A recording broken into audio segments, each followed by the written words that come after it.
Hello and welcome to the Sleepy Thinker. You were told the moon has always been alone, one soft sphere hung like a thought on a dark canvas. But what if once there were two? Two lullabies drifting across the ancient sky, not above cities, not above you, above creatures that never knew the word extinction. Creatures who dreamed in instinct and slept while galaxies moved above them. Tonight we go back, not just in time, but back through memory, through bones, through silence. We'll explore what it means to remember something you never lived, to feel nostalgia for an ancient Earth that you never touched, but somehow still miss. And we'll ask questions that science is just beginning to whisper. Can memory exist without minds? Can planets mourn what they've lost? And did the dinosaurs sleep under one moon? Or two? Tell me where you're listening from, or what your soul remembers when the noise fades. Let's begin. You were born before your name, before your first breath, before even your first thought. And yet, something in you already knew. It blinked behind your eyes as they opened. It listened for sounds no one taught you to fear. You flinched when no hand had struck. You cried in rhythms older than language. You reached like you were remembering touch. Science calls it instinct. But instinct is just a name we give to something older than naming. There's a kind of memory that doesn't need it's permission to live inside your skin. It doesn't arrive with language. It doesn't ask your opinion. It simply acts in your first days. You turned your head to warmth and curled from cold before knowing what cold meant. That is memory, not of events, but of existence. They call it implicit memory. Ed. And it begins not at birth but long, long before. Your body remembers how to breathe underwater, because once you did in your mother's womb. Your heart beat with hers. And long before pain had words, it had shape. Edward Clapperhead knew this. In the early 1900s, he pricked a woman's hand during a handshake. She had no memory of him. She had no memory of pain. But the next time, she pulled her hand away. No story in her mind, but the body refused. That's what memory can do without you. It remembers for you, even when you don't want it to, even when you can't. This is where psychology becomes poetry, where reflex becomes legacy, where behavior is a ghost. You carry instincts you never earned, like flinching at thunder or fearing the dark. Why do you tense at the sound of footsteps behind you? Why does your heart race at silence? Because long ago those sounds meant something. And your ancestors listened well. Their fear became your wiring, their vigilance became your stillness, their survival, your inheritance. Not as stories, but as codes. It's written in electric breath. Trauma doesn't vanish. It weaves into your cells like whispers trapped in glass. Rachel Yehuda found those whispers. Children of survivors showed wounds they never lived. Cortisol, rewired, nervous systems primed, and still no memories. Only responses. This isn't myth. This is biology wearing the cloak of memory. The body keeps the score. And sometimes the scars don't know your name, so you shiver without knowing why. You panic without a monster in sight. Maybe the monster lived 2 generations ago. Maybe it never left. Your DNA isn't a script. It's a palimpsest. Page written, erased, and written again. And even what's been erased can sometimes bleed through. When the paper is thin, you are not a single life. You are an orchestra, with thousands of instruments humming quietly. This is the strange truth. Beneath your skin, you're not just one person. You are the echo of every scream, every prayer, every birth that came before and still. You call this beginning, as if you were the first. But the Maya would disagree. They believed birth was not entry, but return. The soul doesn't arrive, it re-enters, carrying echoes of its last breath. Your tears, they said, are not yours alone. They are the salt of centuries held in one body. Across oceans, the Aboriginal Dreamtime whispers the same, that you are not separate from story. You walk paths laid by ancestors, not metaphorically but truly, on sacred land mapped by memory. Songlines, they call them. Melodies that remember the earth for you. When you walk them, you're not discovering, you're remembering. And the land remembers you, too. Okay, It breathes your name even if you forget how to listen. This isn't fiction. It's just a kind of science. We haven't learned how to test because even neuroscience admits there's more remembering than the mind can track. The hippocampus makes memory. But what of the gut, the skin, the trembling hands? Isn't that also memory? When a sound takes you back to a moment that never happened? You dream of floods, of forests, of falling. Not from stories, but from instincts. Fear of heights, of snakes, of being watched at night. None of these were taught. They were gifted, with trembling hands from 1,000 lifetimes. Your memories are not just what you remember, or what you carry. You remember what your blood remembers. Carry grief with no origin, that ache you feel when you hear a certain chord. See a certain sky, smell a certain fire, that's memory. Not from this life, but from Earth itself. The cells in your body formed in your mother's womb, from nutrients in her blood, and her blood came from her mother's breath, and so on, backwards into dusk. You were never just born. You were passed down. With warmth and warning, you inherited smiles and silences. You inherited instincts and injuries. Even your dreams may not be yours. Alone, maybe they're shared. Maybe when you dream of forests, you're dreaming your great-grandmother's fear of fire. Maybe when you dream of falling. It's the story of a cliff in another century. Maybe you dream of creatures you've never seen because they once watched your ancestors sleep. And in your dreams, the earth speaks in symbols. In your bones. Listen, the philosopher Alan Watts once said, "You didn't come into the world. You came out of it. You are not a visitor. You are Earth, looking at itself from behind borrowed eyes. When you wake, you forget this. And the forgetting feels like pain, but your body remembers. It always has, even in silence. So tonight as you listen, let it remember out loud. Let your heartbeat echo the drums of your ancestors. Let your breath honor what they could not say. You are not a blank canvas. You are a living cave painting. You are the memory of fire. You are made of stories you'll never fully understand, but still carry with sacred weight. And maybe that's okay. Maybe not all remembering needs to be conscious. Maybe the softest kind of wisdom is trusting your body to remember what you forgot. You're not here to start over. You're here to continue a song that never ended. And with every breath, every step, every tear, you remember. Even when you don't know it, you remember. You don't need to explain the ache. You just need to honor it, to know it's real. Your fear is ancient. Your grief, ancestral. Your wonder, eternal. So when you tremble or dream or cry for no reason, know this. You are not broken. You are remembering. And that remembering isn't weakness. It's proof that you're alive. Because even fossils whisper. Even bones hum. Even dust dreams. And just maybe, so do you. You didn't come into the world. You came out of it. Children draw monsters they've never met. With teeth too large for their mouths. And eyes that watch while the child sleeps. Ask them where it came from. They'll just say, I don't know. It was already there. Adults fear snakes they've never touched.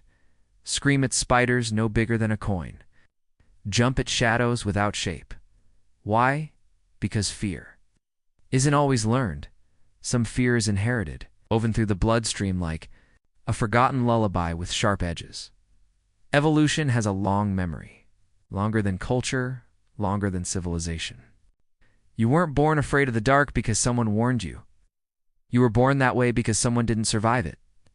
There is terror in our DNA, etched not by accident, but by history. It's called fear imprinting, the way the nervous system remembers without asking permission. Even infants show signs, preferring curved shapes over sharp ones, jumping at the sound of a sudden clap. There's no story attached. Just reaction, just memory, hidden beneath thought and in dreams. Those reactions find form, because dreams are where memory pretends to be story. Neuroscience tells us REM sleep isn't just rest, it's rehearsal. You rehearse danger with creatures you've never seen, because once someone did. You dream of being chased, not because you were, but because your ancestors ran. You dream of drowning not because you ever sank, but because the flood once came for them.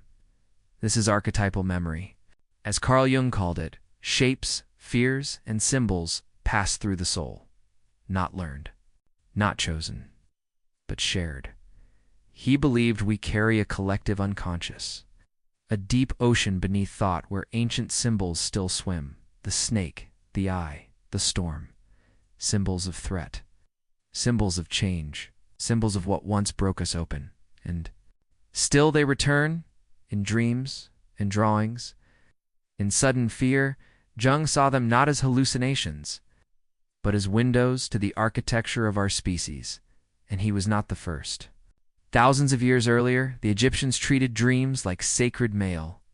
Every dream had a god behind it, a warning, a blessing, memory sent from the other side of the veil. They built temples for dream incubation, slept with intention. With translation, the dream was never random. It was revelation, and what it revealed wasn't always kind. Sometimes it was a lion, sometimes a jackal, sometimes just a whisper of death and feathers. But the dream was real, because the fear was real, because the memory was never fully gone. In Tibet, they went further, practicing dream yoga, to walk consciously inside their own illusions. They believed that waking life was just another dream, and so was death. So the practice began in sleep, to train the mind to know itself in all dimensions. In lucid sleep, they met creatures, not invented, and uncovered. And even today we meet them too, without asking, without knowing why. Why? Do you dream of beasts that don't exist in textbooks? Why does your mind keep inventing teeth? Perhaps it's not inventing at all. Perhaps it's remembering what textbooks forgot. Sigmund Freud saw dreams as wish fulfillment. But even he couldn't explain the nightmares. The dreams where you fall, where something watches, where you run but never move. He cataloged these dreams, but couldn't translate why they feel so old. Modern neuroscience offers structure. Matthew Walker tells us REM sleep is where emotion meets memory, where the brain processes fear without the sting of chemicals, where we can rehearse and recover and survive. But sometimes it feels like more than a survival simulation. Sometimes the dream feels ancient. It's like you're walking into something sacred, not just neurons firing, not just electrical noise, but a memory you were never taught. Why else would the same creatures appear in the dreams of cultures that never met? Serpents, wolves, watchers in the dark, always watching, always older than the dreamer. In the Amazon, shamans say your first dream is a message from your ancestors. In Mongolia, a child's nightmare is believed to come from a memory in the bones. There is no escape from what the body remembers. Even if the mind forgets, and the body remembers earth, remembers forests that no longer exist, remembers predators that walked under stars long before you opened your eyes. Dreams are the body's poetry. Sometimes they rhyme with extinction. So, you see a beast, and you run, even if it's made of shadow, even if you've never seen it awake. Even if the last time it walked the earth was beneath the second moon, because maybe the dream is not imagination, maybe it's invitation. To look backward, to grieve what you never knew, to remember what the earth forgot. You see wings, not from birds, but from beasts that vanished in flame. You see eyes, not from mammals, but from something buried in dust. And your body responds not with curiosity, but with fear, because it knows. It knows something once hunted, and its breath still lingers. Perhaps you are not the dreamer. Perhaps you are the dream. Dreamed by the earth as it mourns itself, and each night the earth tries again to remember what it used to feel like. Before cities, before engines, before forgetting. You are a nervous system wrapped in stories that don't belong to you alone. You are the soft archive of extinction. It's tucked inside the quiet. So when you dream of creatures with no names, no shape, no spalti, no mercy, thank them. They are the last ones who still remember. They come to you because they have no place left but your sleep. They are memory-seeking resurrection in the one place still soft enough to hold it. Not in history books, not in zoos. When you wake with heartbeat fast and throat dried, do not call it silly. Do not call it nightmare. Call it remembering, and let it stay, just for a moment. Long enough to bow, because somewhere inside you, a child still draws what it has never seen. A body with scales, a mouth with fire, sadness too large to name. That sadness might be the Earth's, and you, its last dreamer.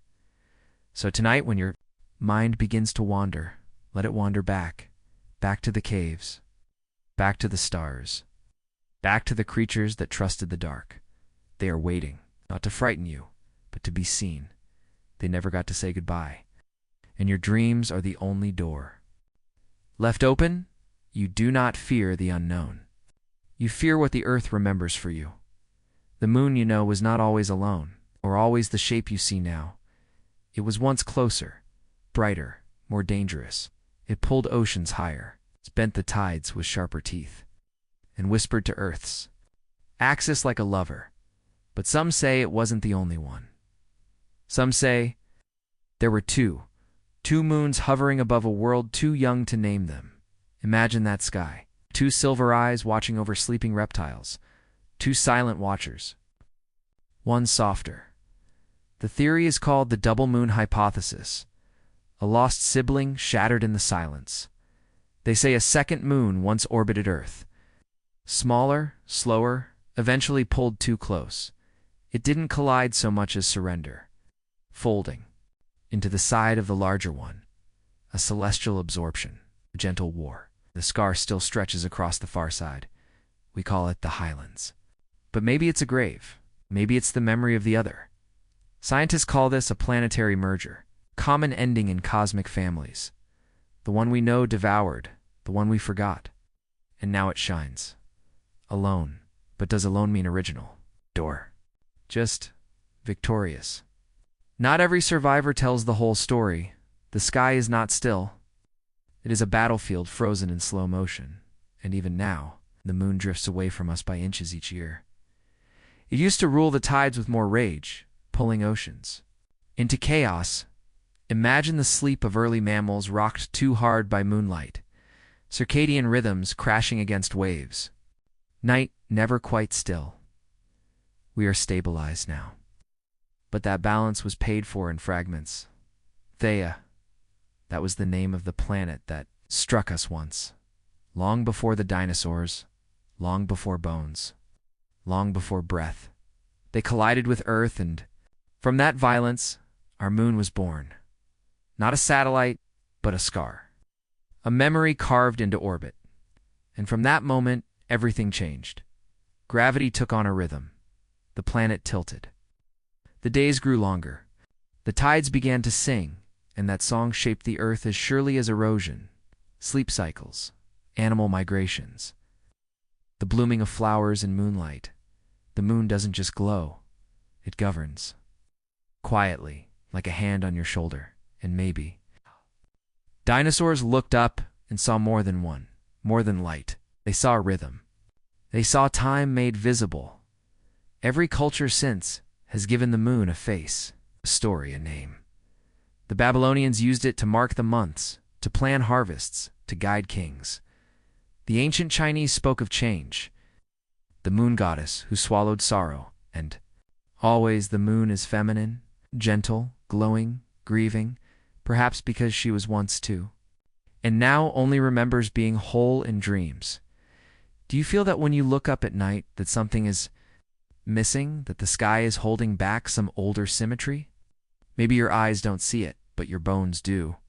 Your blood hums differently in moonlight. We still sleep under its pull. We still rise and fall with its whisper.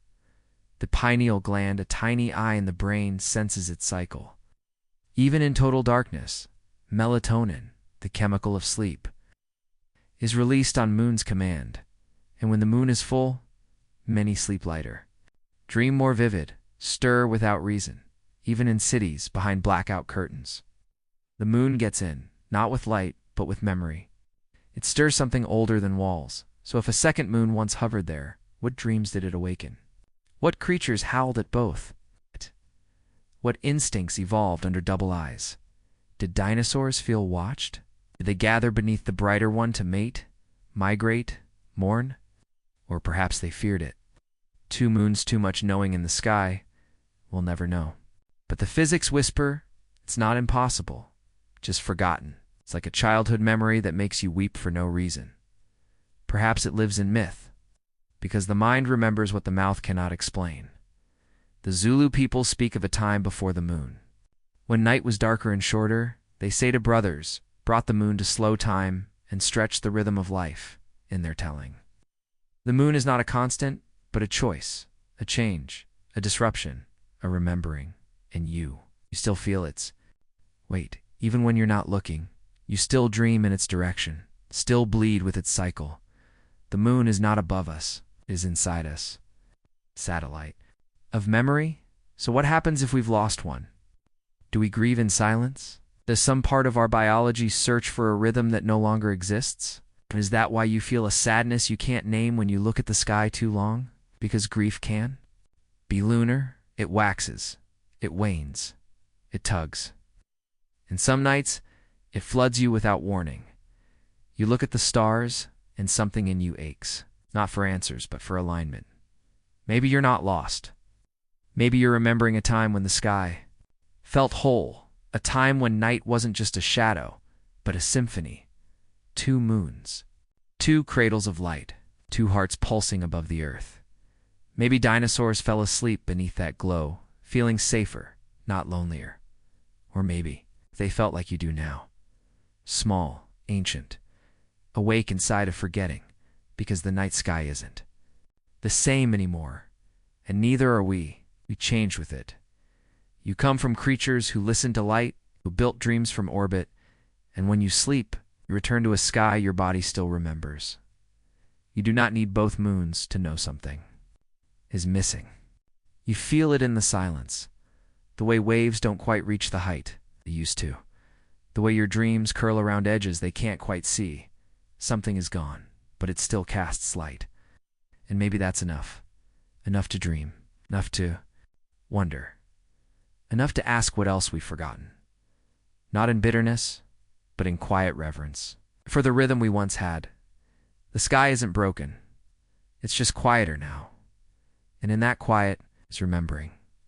What would you become if the sky still sang in stereo? If the dark was never alone, would your dreams stretch further?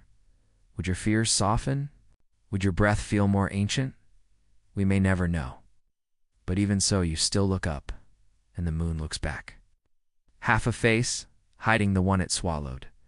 The other half is made of memory, and your dreams still orbit it, because some things are gone, but still cast light.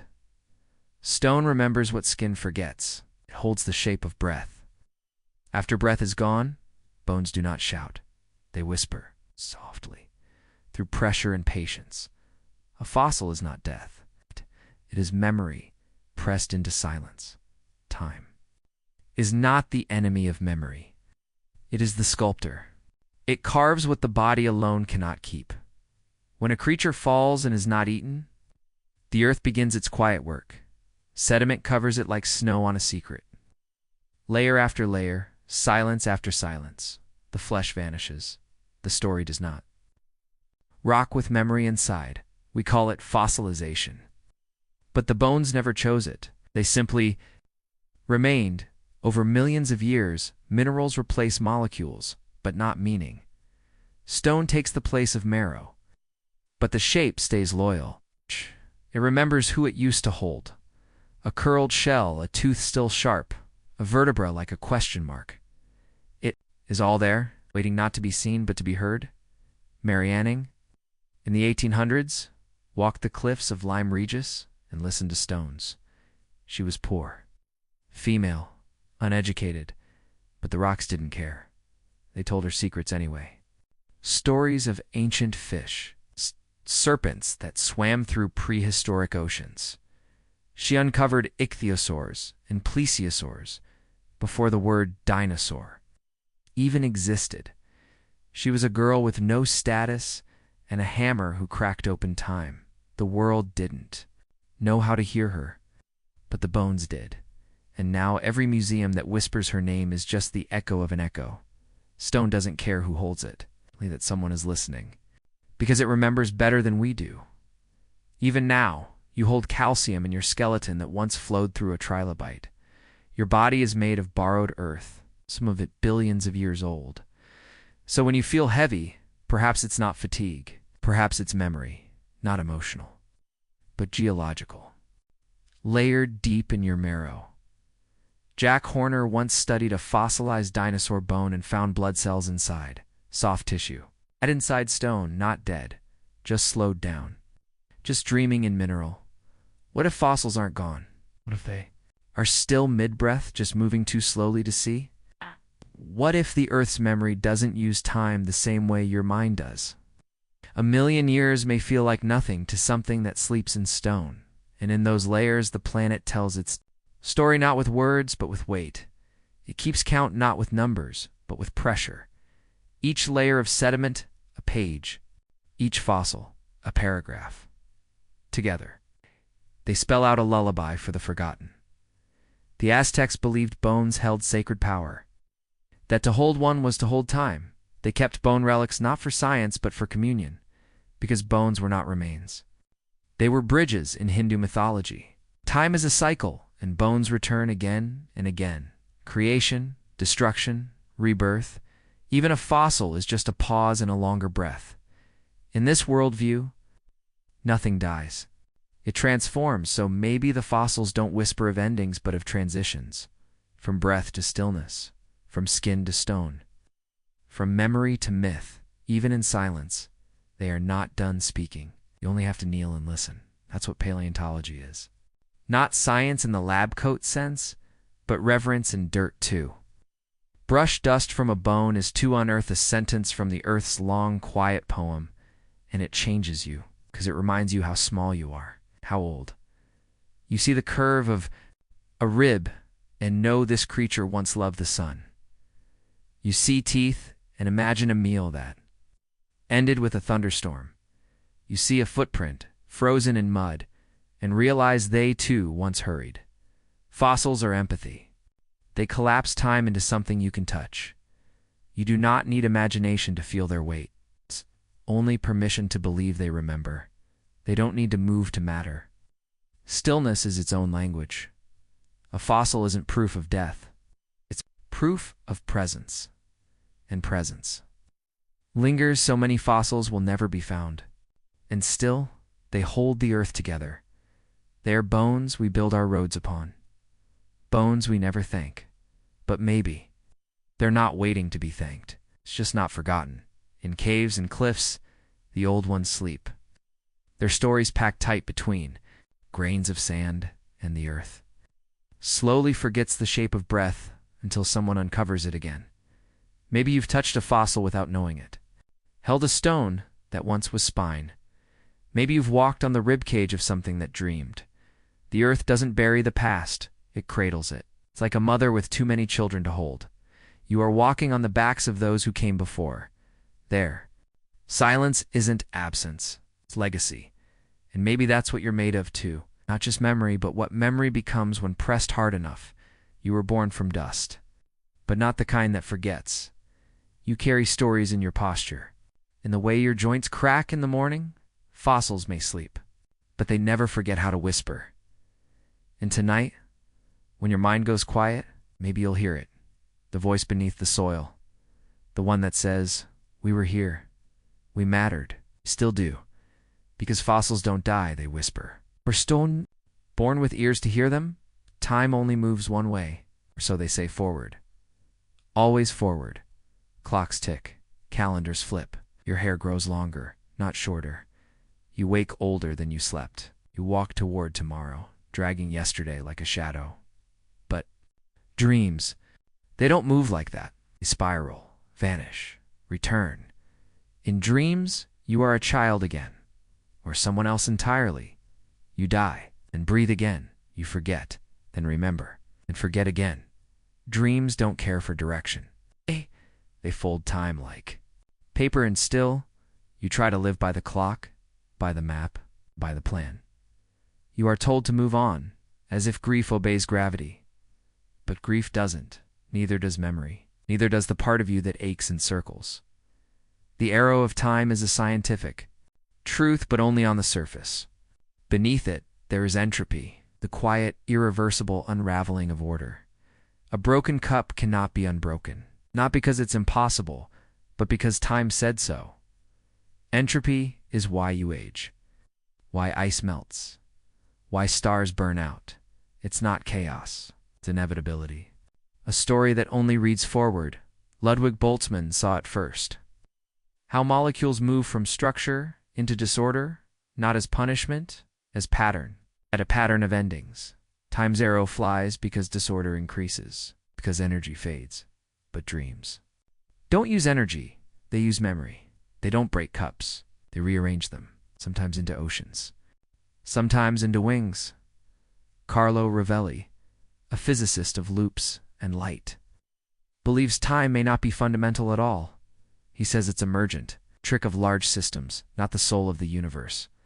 That underneath the ticking, there's only relation, only change.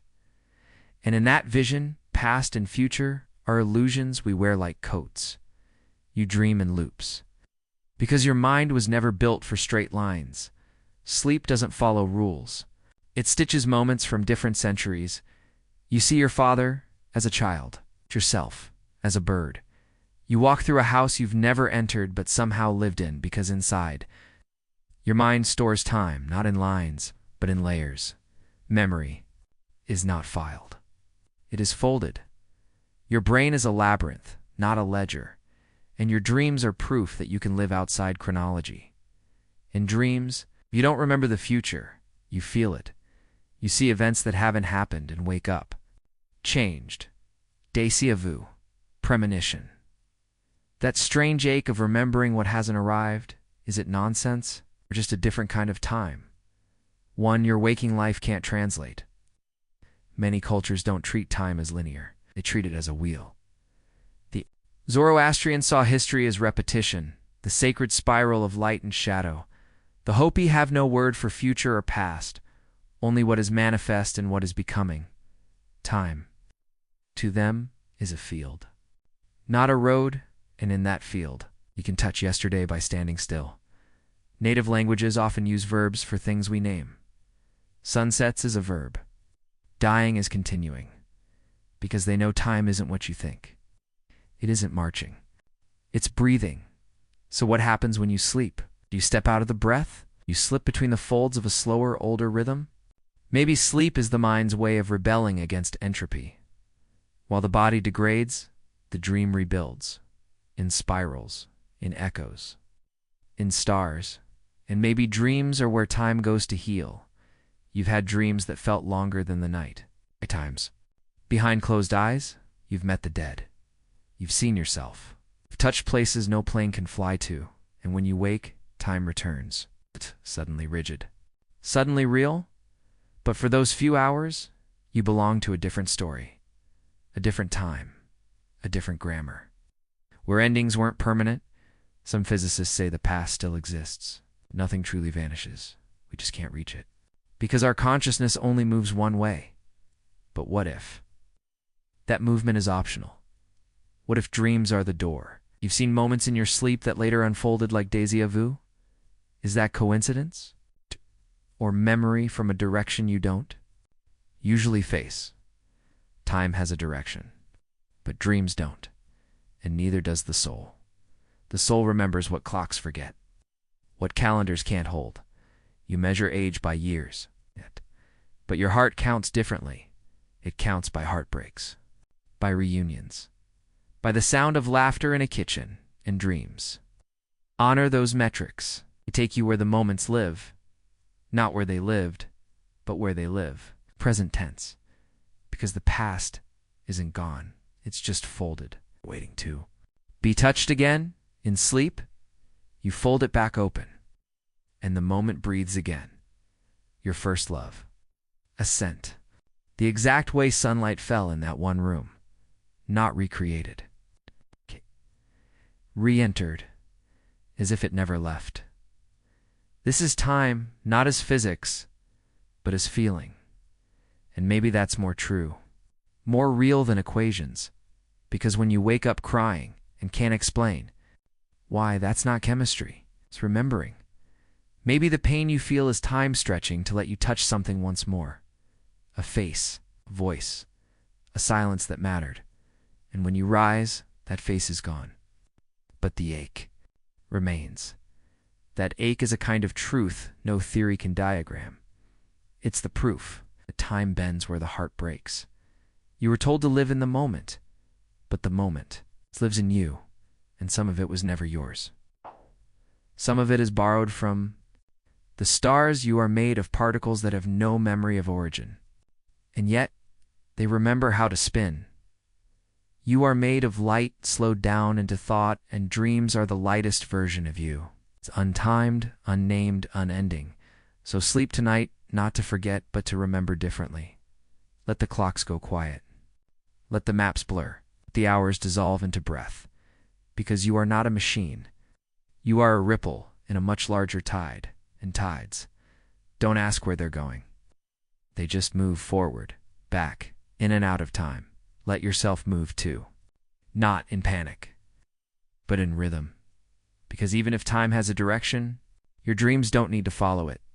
Before your first breath, before your mother knew your name, the stars were already watching.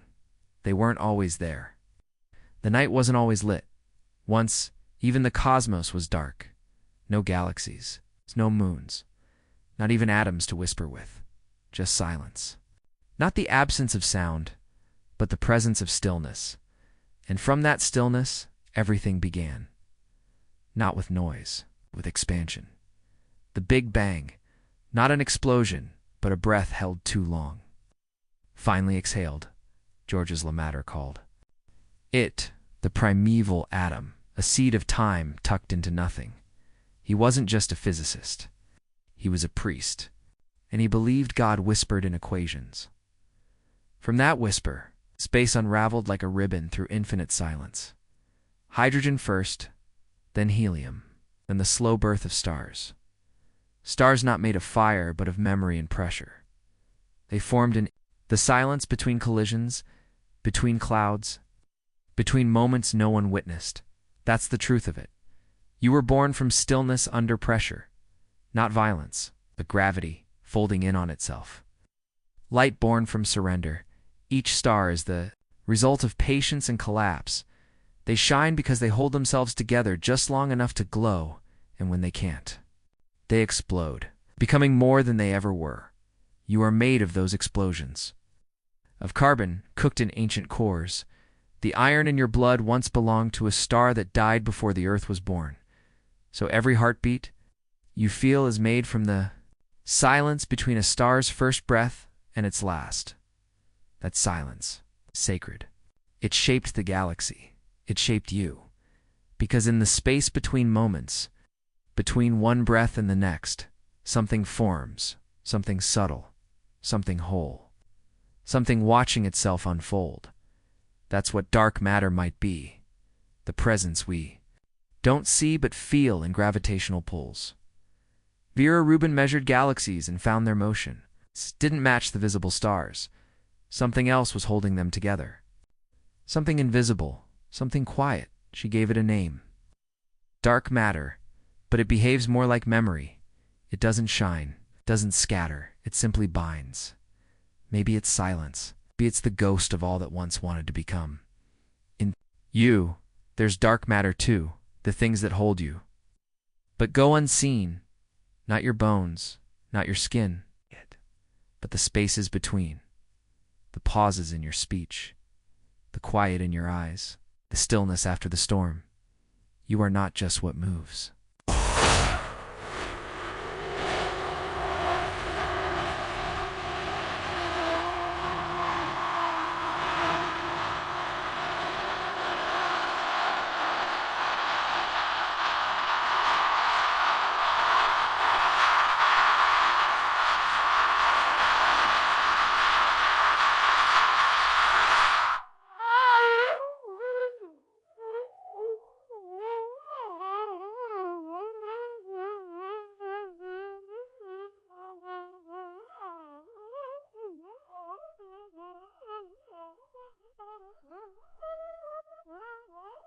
Are what waits, and waiting has shaped universes. The Dogon people knew of Sirius B, a star invisible to the eye, yet known to the soul. They mapped it before telescopes could. They said it pulsed. Not with light, but with meaning. They believed it guided life. It's not from sight, but from rhythm. The silence between its flickers was sacred. Like the gap between drum beats, you live in rhythm too. Your heart doesn't just beat, it rests. And in that rest, there is order. There is life. Without the pause, the beat would be noise, the music would be lost. So why wouldn't the universe work the same way, creating beauty in the space between bursts? Even now, stars pulse like sleeping giants. Some of them blink every few seconds. Some every 1,000 years. You call them pulsars. Neutron stars. Reminders that time can hum. What do they remember in their intervals? What song are they still trying to finish? Maybe each flash is a word in a sentence too vast for you to read. Maybe the whole sky is a poem you can only hear if you slow down enough. Not everything that speaks uses sound. It's not everything that moves travels. There are galaxies that drift away from us faster than light can reach. You will never see them. But they existed. It mattered. Their silence is part of your story. Even now, because you are part of a universe built by what cannot be held, you are not alone under the stars. You are the stars. The atoms in your lungs once swirled through nebulae, carried by solar winds older than memory. You are not just from the earth. You are from before earth, from before language, before light. When you place your hand on your chest and feel that thump, know it comes from the stars. The silence between heartbeats is the same silence that came before galaxies, and it shapes you as surely as blood does, as surely as breath. When you fall asleep, your body returns to the rhythm of space, slower, deeper, wider than understanding. Your brainwaves drop into delta patterns that match the pulse of stars. You don't dream of stars because you see them. You dream of them because you are them, inside you. There is heat that once lit up 1,000 skies, and in your silence, the in-betweens, there is the memory of creation. Creation doesn't roar, it doesn't scream, it whispers, and sometimes it says nothing, just shines. So maybe you don't need to know what comes next. Maybe your job isn't to explain, but to radiate, to breathe like a star, to rest like a galaxy, to listen like the night, because the universe was not born in chaos, it was born in stillness. And stillness still holds the map to everything we've lost. So the next time you feel empty, know that the cosmos is mostly empty. But in that emptiness is structure, is possibility, is love. So slow-moving, you have to close your eyes to feel it. You were never far from the stars. You've just forgotten how close silence can feel. Let that silence return. Let it fill your chest like breath that never leaves, because the silence between heartbeats shaped the stars. And it still shapes you. You forget your keys. You forget a name. You forget what you walked into the room to do. But some things you never forget, even when you want to. The smell of a hallway. From childhood, it's the exact tone of a goodbye. Not all memories were dates. Some were silence, and still they echo. You think forgetting is a failure? That memory should be neat labeled, boxed, retrievable. But the brain was never built for storage. It was built for survival. It doesn't keep everything. It keeps what hurts, what warns, what lingers. You don't forget because you're broken. You forget because you must. Because to remember everything would be unbearable. And yet, forgetting still aches. Wilder Penfield, a Canadian neurosurgeon, stimulated the brain with electricity and patience, while awake, relived entire moments with full detail, the smell of bread baking, the voice of a father, a childhood song. It was all still there, hidden not in words but in pathways, not gone, just waiting to be touched by lightning. The brain doesn't lose memories, it buries them. And sometimes they grow roots, sometimes they bloom in dreams. Or in grief, you're eating dinner, and suddenly you're 5 years old again? That's not fantasy, that's a neural echo, forgotten note humming in the walls. Brenda Milner, studying a patient named HM, discovered how memory moves through the brain when his hippocampus was removed, He could no longer form new memories, but old ones remained. It was like time had frozen. He lived in a present that forgot how to stretch, and still could learn motor skills. His hands remembered what his mind could not. Memory is not just thought. It's movement, it's feeling, it's muscle, it's instinct. The brain stores not just what happened, but how it felt. Emotion and memory are twins. They grow in the same garden. This is why you remember heartbreak in full color, but forget the name of someone you spoke to every day. The amygdala, the seat of emotion, presses its fingerprints into your memories. So when you cry at a song you haven't heard in years, that's not nostalgia. That's your amygdala pulling a thread. And you fall through time like a stone through water. Because remembering is not recalling, it's returning. Returning to a moment your body thought you had left behind. Ancient traditions knew this. Buddhist thought memory is karma unfolding. You don't carry memory, you're it. A loop of echoes trying to soften. In West Africa, griots recite lineages hundreds of years long without books. Their bodies are libraries. Their breath, the ink they remember.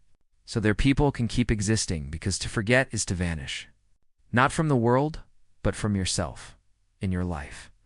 You have forgotten more than you will ever know, and yet you wake with aches from stories you can't name.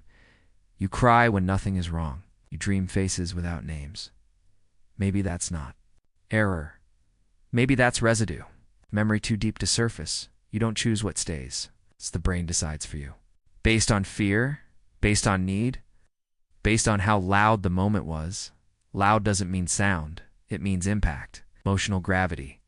Some memories wrap around your spine and never let go, and the older you get, the more you understand that forgetting is not relief, it is emptiness. A page with no ink. It's a song with no key. So you chase memory like a ghost. You try to find the pieces. Photos, messages, old shirts with old perfume. But none of it feels whole. Because the brain doesn't keep moments intact. It shuffles. It stitches. It fills the gaps with story. Every memory is a reconstruction. A painting, not a photograph. And yet some part of it is still true. True enough to wake you in tears. True enough to freeze your breath. Because the brain wasn't built to forget, only to protect. It guards the doors until you're ready to walk through again. Sometimes the doors never open.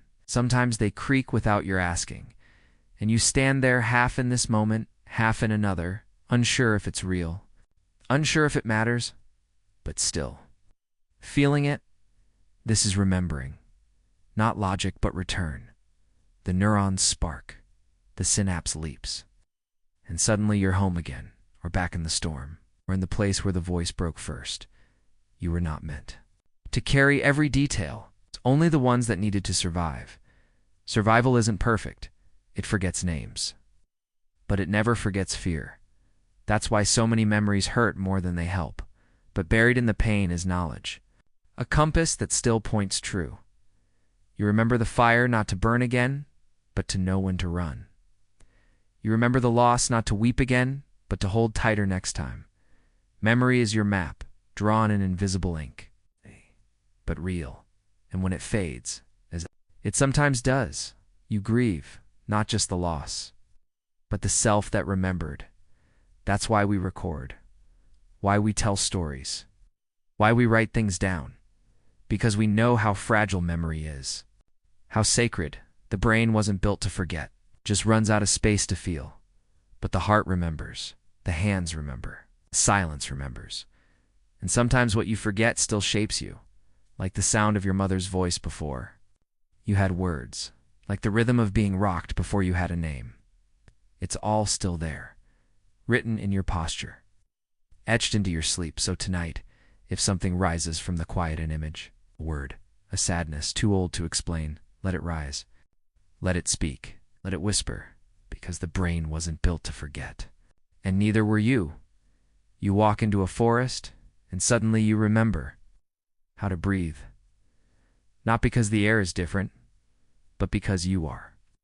Something inside you softens. The trees do not speak, but they listen with more patience than anything alive. And In there listening, you feel something you thought was long lost? A memory you didn't make, but still belongs to you? Forests are not scenery. They are memory rooted in green. Each leaf a note in a song that began before language. They remember fire.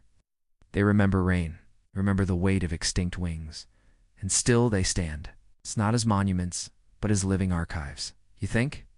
Trees are quiet. Beneath the soil, they're whispering. They speak through roots, through fungi, through mycorrhizal webs older than cities. Suzanne Simard discovered this. A grandmother tree can feed a dying sapling through the dark. Carbon, water, wisdom. Past underground, the forest is not a collection of trees. It is a family. And families remember. When one tree is wounded, others respond. Not with panic, but with nourishment. They send what's needed through fungal. Highway's a kind of green internet, and in this network, there is memory, a fire, a flood, frost. The trees keep count, not with clocks, but with rings. Each circle, a diary written in silence. You can touch a trunk and know the drought of 1942, the storm of 1887, because trees record with their bodies and never erase. When forests fall, something deeper collapses, a memory system we can never rebuild. You do not lose trees. You lose chapters of the planet's memory. Peter Wolleben says trees grieve. Its stumps kept alive by others feel loss.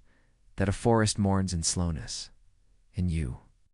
You feel that mourning even if you don't have words for it. That ache you feel when a forest is cut, it is grief. It's not just for beauty, but for memory. In Norse mythology. The world tree Yggdrasil holds all the realms in its limbs. Its roots reach into memory. Its branches touch fate. It trembles when anything dies. The Yoruba speak of sacred groves where spirits sleep inside trees. To walk there is not to hike. It is to enter a story still being told. They say you must speak softly among the old trees because they remember what happened when humans stopped listening. And maybe you feel that too, that the earth has not forgotten you. You've forgotten how to kneel, how to wait, how to let the green name you. But the forest hasn't. It still knows what you are, not your name, not your job, but your shape, your breath, your rhythm, the way you once fit into the pattern of wind. Before you rushed, before you forgot, you are not a visitor in the forest. You are a returning thought.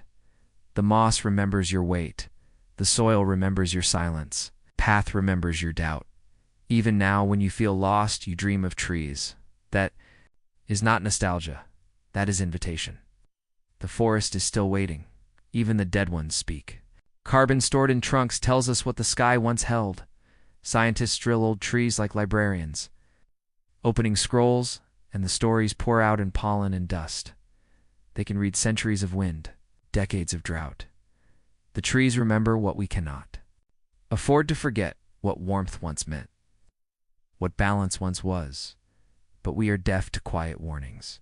And still the trees keep trying. They bloom early, drop leaves late, shift their rhythms to match our damage. They adapt till they can't, and then they vanish, and we call it progress. We pave over memory and wonder why we feel so hollow, because we are built to belong to something that remembers us, and when that vanishes, we become amnesiacs, wandering through our own home. You feel this when you stare at a field that used to be forest. You don't just miss the trees. You miss the feeling of being remembered, of being known without needing to explain yourself, of being part of something older than you. You can sit in a forest and say nothing ganned, still feel understood, because the forest listens in a language deeper than speech. You ache for that, because deep down, you know the trees have names you've forgotten. Not names in books, names in breath, names in the rustling that sounds like your own heart. The forests still remember.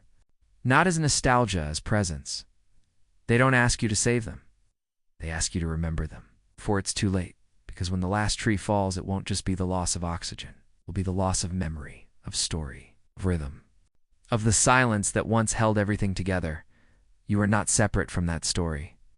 You are its next sentence. You were born with green in your lungs, chlorophyll in your lineage, and the forest still waits for you to remember your original language, the one without words, the one spoken in stillness, the one where your soul feels less alone. Tonight, listen to the silence between the leaves. It holds names. It holds years. It holds you, because the forests still remember their names. They're whispering yours, too. The last dinosaur did not raise its head and whisper, "I am ending." It ate. It blinked. It searched for warmth beneath the changing sky. It did not know that silence was coming. That memory was about to freeze. Extinction is not always a bang. Sometimes it's the soft fade of footsteps. The last leaf does not scream when it lets go. Neither did they. They walked into history without knowing it was history. That is how most endings arrive, not as declarations, but as dusk. The asteroid came 67 million years ago, a stone with no hatred, only momentum. It struck near what we now call Yucatan. With it came winter, ash rose. Sunlight failed. Photosynthesis staggered and fell, and still, for days, some dinosaurs walked on. The impact didn't kill them all at once. The world ended in slow motion, a collapse of food, of warmth, of sound. One by one, species slipped through the cracks, and somewhere out there was one, the last of its kind. It may have looked up into a pale sky and felt nothing unusual. It may have searched for its mate and found only silence. It may have slept without knowing it. It would be the last time. We often imagine extinction as heroic, but often it is quiet. A single bird now flightless, a lizard without a second call. The last dinosaur was not special. It was simply alone. And that aloneness is the true echo of extinction, not death, but the erasure of witness. Luis Alvarez found the iridium layer, a thin band of space. Dust wrapped around Earth, proof that something extraterrestrial marked the line. Above it, life. Below it, silence. A geological exhale. He wasn't the first to look for clues, but he read the Earth like a mystery. And still, there are questions the bones can't answer. Did the last dinosaur feel fear, or just hunger? Was it old, or a child born too late? Extinction does not come with ceremony. It comes with empty nests. And yet life did not end. It restructured. The mammals emerged, tiny, trembling, carrying the night in their eyes. You are their legacy. Not the thunder of dinosaurs, but the quiet that followed. And yet some dinosaurs remain. They just look different now. Birds are not descendants. Are dinosaurs feathered, adapted, undeterred? The sky still holds what the ground could not. Flight is remembrance, and still when you look at birds you don't see extinction, you see color, movement, song, but behind the song is a silence older than any fossil. Because some memories are not lost, they are reborn in new forms. Extinction is not the end of life. It is the end of a specific memory. When the Tasmanian tiger disappeared, its last cries were not heard. When the dodo fell, no one wrote its final day.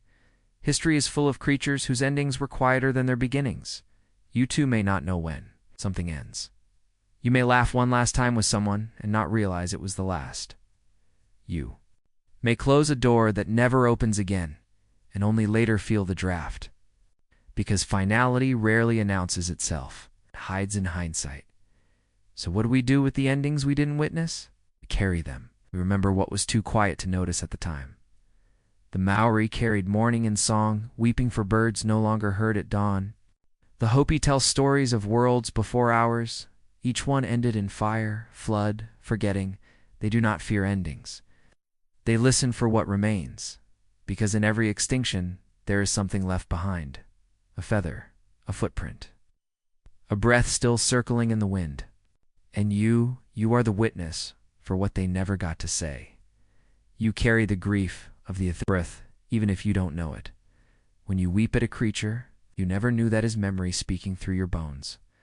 The last dinosaur did not know it was the last. But you know now? And in knowing, you promise not to forget. You promise to see the ones still here, to honor their silence, the bees, the coral, frogs singing to no one. They do not ask for pity, only presence to be witnessed. 2. Be remembered while they still exist. You are not separate from extinction. You are part of the story, not just a survivor, but a keeper of memory. And maybe if you listen closely, you can still hear them. Not in words, but in wind, in bones, in feathers, in dreams. The last dinosaur left no letter, but its silence was loud, and tonight that silence still echoes in the spaces you overlook. It hums beneath your heartbeat, stirs in the dust. It waits for you to look up, not with fear, but with reverence, with readiness, because endings don't always look like endings until something asks to be remembered. You've closed your eyes. The room is dark, but something still watches. You feel a pull, a quiet tide in the center of your chest, and you know without looking that the moon is full. How? How does the body remember what the eyes cannot see? Because the moon doesn't need to be seen to be known. It is not light that makes it matter, it is rhythm. The moon is not just in the sky, it is in you.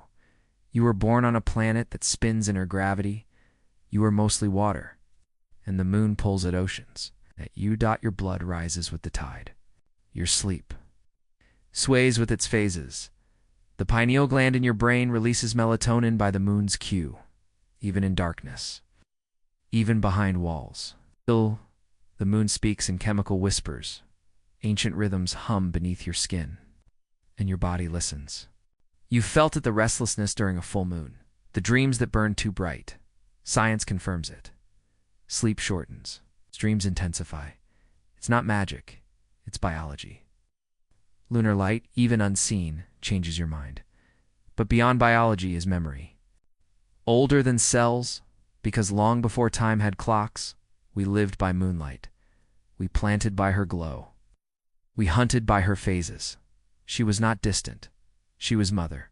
5th. In Japan, they sit in silence to watch the moon reset Tsukimi, the moon viewing. They do not speak. They bow, as if the moon were a returning ancestor. In Islamic calendars, months begin when the moon is born again. A sliver of light decides the sacred. Time itself bends to her shape. Even now, when you count time, you're echoing moon cycles. 1 month, 1 moon. 1 breath of the sky, but it's deeper than time. The moon doesn't just mark memory, it is memory. A fossil in orbit. The oldest mirror you've ever seen. It carries scars from the birth of planets. Cratered with history. No air to erase what has struck. Every mark it bears has never healed. And still, it shines. You look at her and see stillness. But she moves away from us, inch by inch. One day she will be gone. It's too far to hold tides. But until then, she pulls at your sleep with ancient gravity. Margaret Hamilton coded the software that helped us land on her surface. Lines of logic, written by hand. To touch what poets only dreamt of, and even then, even standing there, astronauts wept. Not from conquest, but from recognition. They were not visitors. They were returning, because the moon is not another world. It is the other half of ours. It was born from the earth, torn from her side in violent grace. They, the impactor, is the ancient sister planet we absorbed, and from that collision light. From that rupture rhythm, you can feel her even with closed eyes because you are made of the moment she left. Her dust settled in your bones, her orbit shaped your sleep. She governs more than tides and cycles. She governs longing.